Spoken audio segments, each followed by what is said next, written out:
Reed coached. Again, part of the Michigan Jaguars and arguably one of the best clubs in the state of Michigan and arguably in the country. Their team tonight, the Midwest Premier League side, again, we talked about this, is fighting for a Midwest Premier League Great Lakes East Division title against the Michigan Stars.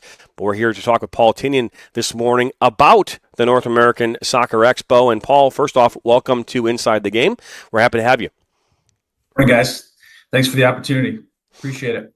No, thank you for being a part of this. So I know we're going to talk about the Expo, but I have to imagine, being that you are also part of the Michigan Jaguars and all of that, the summer leagues that have come about over the last 10 years, a lot of clubs like the Jaguars, you see it now with the Nationals and Union and Midwest United. These youth clubs have gotten into this environment, and they've done it because they want to be able to have a place for their former players who come back from college to find a home in the summer and still be competitive and still find a way to be a part of this. But, you guys have never been, I think, in this position where you're fighting for a league title in the first couple of years of this being part of this. So I'd imagine on some level you're really excited about that. Yeah, it's great. They've been on a nice little run here as of late, and I've got a couple W's, and it sets up pretty cool for Sunday. Should be a good atmosphere, and it's always great to see our players come back and still play as they're in between their college seasons and trying to stay in shape and get ready for the fall. So it's great.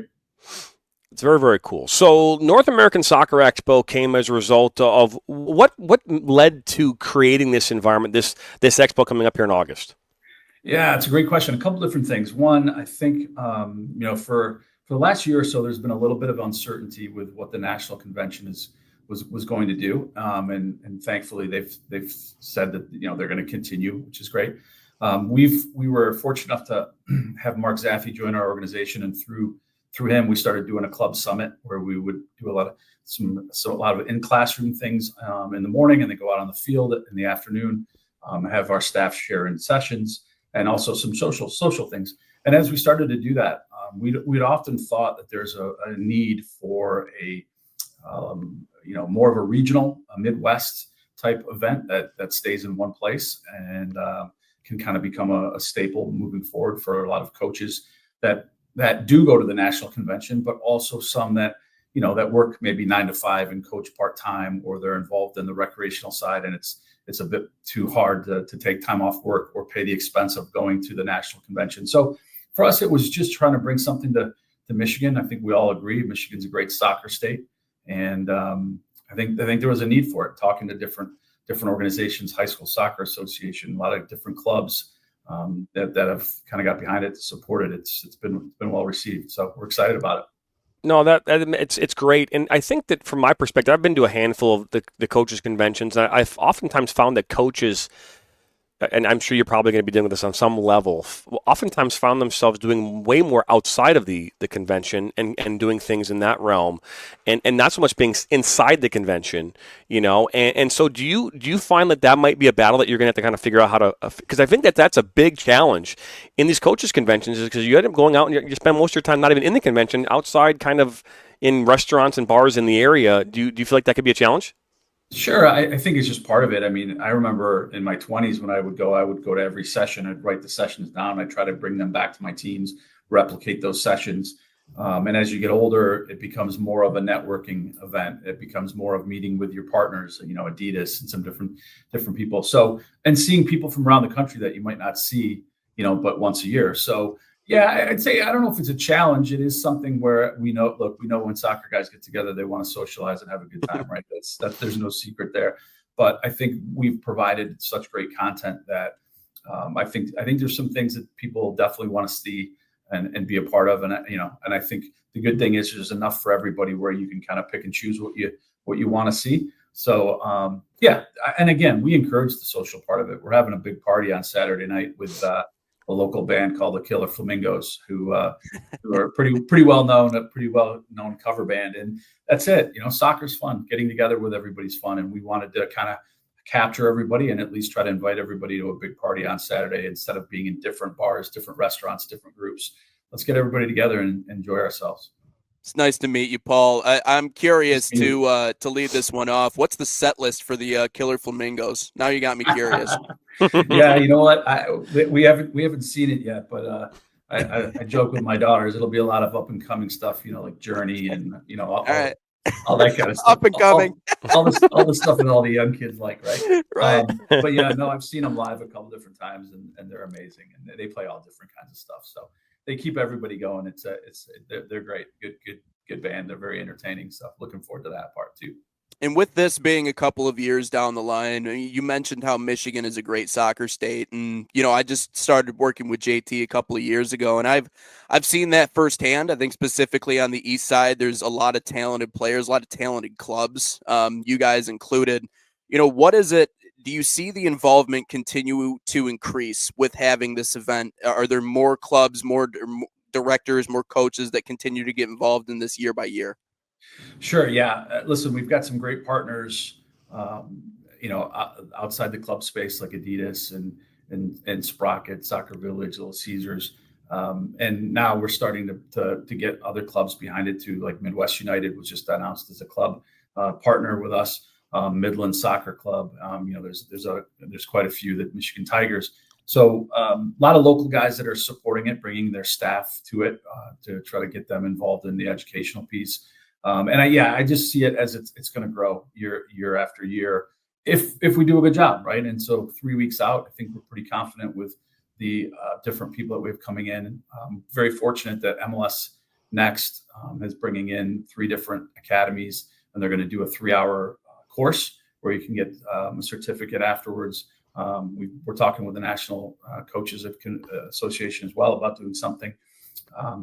We've got some nice, I think, attractive courses, and not just on the field sessions or some interesting talks like with Alexi Lawless that I think that'll drive some traffic and people will be excited to see it. But yeah, 100%. We know it's year one, and it's like everything else. If you put on a good show, put on a good product, like you guys are growing so much, we hope to do that and expand on what we've set up this year. And I think the goal in a lot of ways, at least for us, JT and I have talked about this quite a bit, is getting everybody under one umbrella. That's so important, because I think there is a lot of popularity when it comes to the game of soccer. I just think sometimes maybe it's disjointed. It's in pockets, around the country. It's not, all one all together. How important is that to you in your mind, getting everybody under the same roof and kind of moving in the same direction?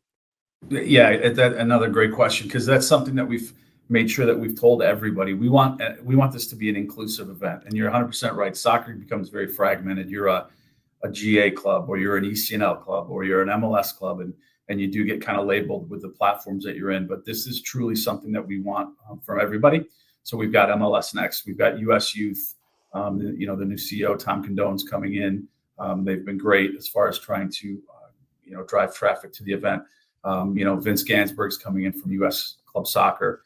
Dave Simeone, we've been back and forth this last week from United Coaches. So, and a GA presence. So yeah, we want this to be for everybody, whether you're a recreational coach, whether you're a high school coach, or you're at the professional level. We want this to be something where you can come in and feel like you get some value, not just educationally, but socially and networking and enjoy the experience. But yeah, this is something that's meant to be for everybody that's involved in the game.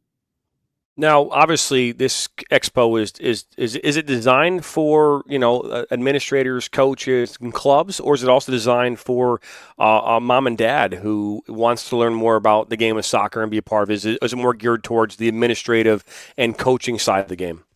Yeah. So we've recently had some parents that have started to sign up, because there's going to be a college recruiting piece. There's also going to be something fun on Friday where we've got a group of girls that are coming down. We've got an inflatable pitch, the 3v3 inflatable pitches. They're coming in and putting a pitch up, and there'll be some kids playing on Friday night when we open up the vendor hall, with the booths and some drinks and some food.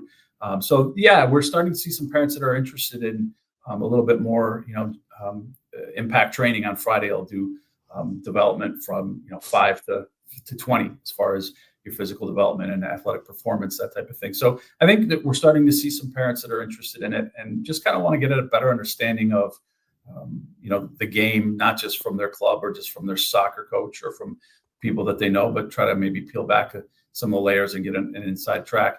There are a couple of admin pieces, but we hope to expand on all the tracks, but it's mostly a player development, coaching, education track.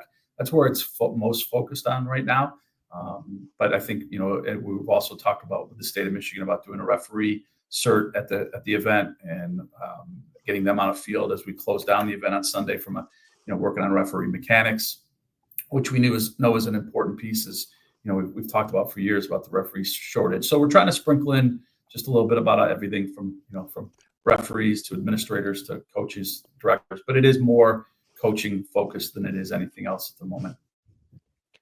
So the North American Soccer Expo takes place August 1st through August the 3rd at the Suburban Showcase Collection. I think that's right. So you talked about vendors and who's coming to this event, but let's dive into that a little bit. You mentioned Adidas, you mentioned Sprocket Sports and Soccer Village, but what other vendors do you have coming that can obviously as part of this expo who will be there for coaches and people coming to the show? Yeah, we've also got traveling teams is one of the sponsors, as well as AstroTurf Great Lakes. They've been great. They're providing the turf for the expo, which is obviously an important piece. And then HealthQuest, who's been a good partner of ours with the club, is also going to be there. And again, you can do anything from having a Q&A with Peter Vermees, who has had, obviously a national team career, coached with Sporting KC, and has done so many, great things in the game. We're working with John Hackworth, who's, I think, the St. Louis City 2 coach at the moment. And he's been involved in the national team, coached the U17 national team, I think, back a while ago, and trying to get him in. We've got other MLS academies that are coming in that are going to present in a classroom and or on the field, like Minnesota, Austin. So yeah, we've got a pretty wide range. Some local college coaches, that'll be presenting as well. And then you've got things like Corver, who are going to be doing their presentations on the field. We talked yesterday with Sogility, and maybe they're going to come in and do something. So you've got everything from a performance piece in the classroom to a tactical presentation to hearing Alexi Lawless talk about the state of the game, and him sharing how he feels about the national team and other things. So entertainment pieces for sure, and a lot of soccer. And so if you go to the expo website, the North American Soccer Expo website, we are not just now have listed the presenters, but we've also started listing their topics, so that people have a better idea. And then hopefully another week or so, we'll have the final schedule out. As you can imagine, bringing in over 50, 60 people to come in, schedules change a little bit. So we've got this matrix that we keep working on every day, and we're very close to releasing it. But everybody should be very excited about the content and what they're going to get. Obviously, this show was created. This expo was created because of the need to kind of fill a gap, a void in the Midwest in regards to what we've seen from the coaches convention, right? And every year it rotates, right? It goes to the East Coast, the West Coast, so it kind of bounces around. And obviously that has been a very big thing that's happened. They just had it recently here in Chicago, Illinois, here this past year. What is success at the expo? What does that look like in year one, and what does it look like maybe in year 2, 3, and 4?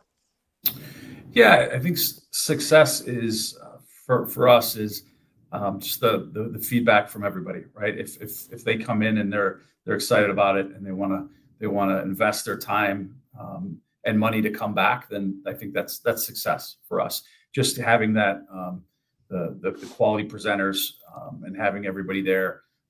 And wanting them to return, right? I think that will just be success in my mind, that they've realized, look, there's a lot of different things that you can do from a development standpoint as a coach, as an organization.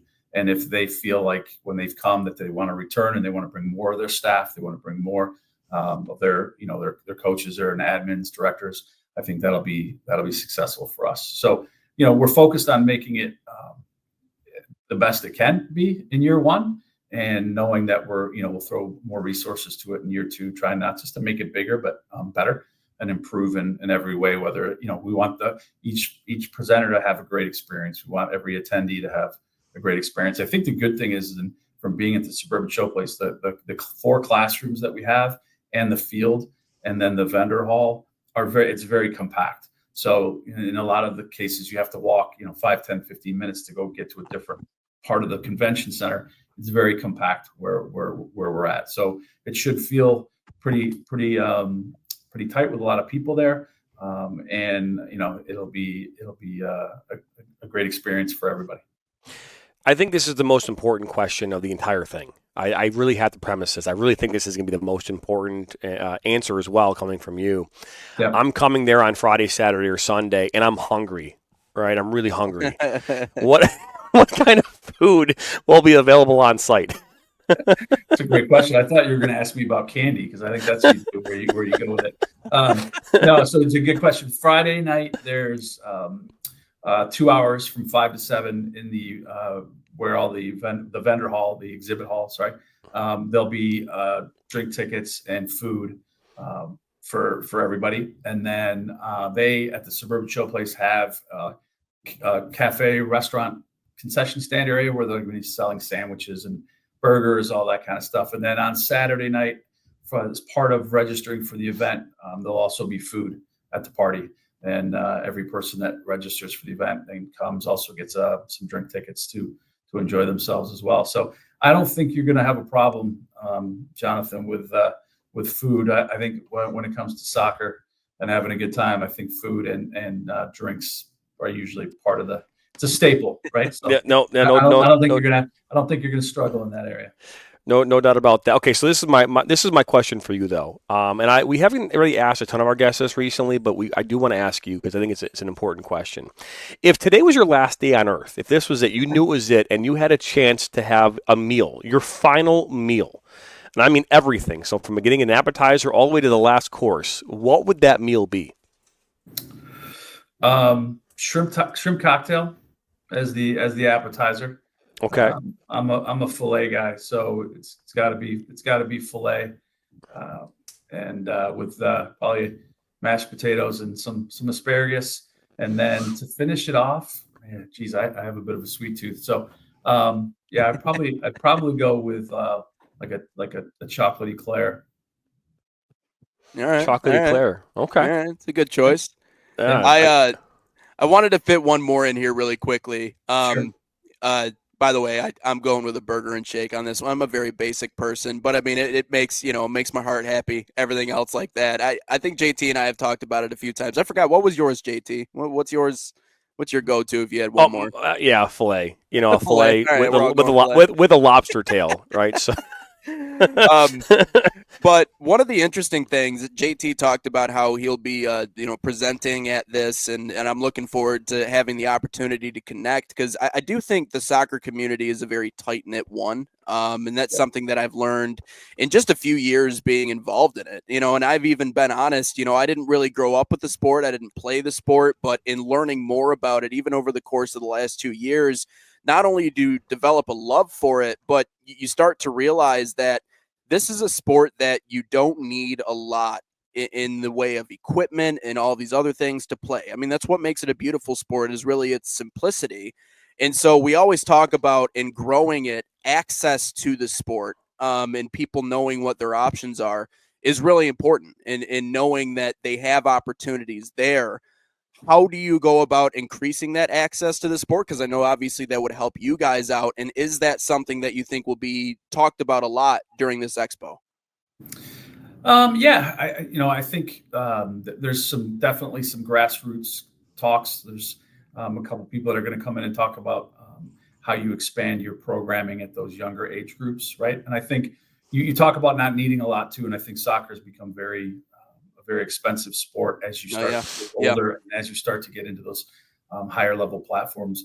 And so I think it is important for all of us at the club level. We have a juniors program that is relatively inexpensive for what you get, and it's an exploratory program. So I think that's something that most clubs have as well. I think that's something that we'd like to expand into other areas. You talk about soccer and how much it's changed. Somebody asked me the other day, when did I try out for my first team?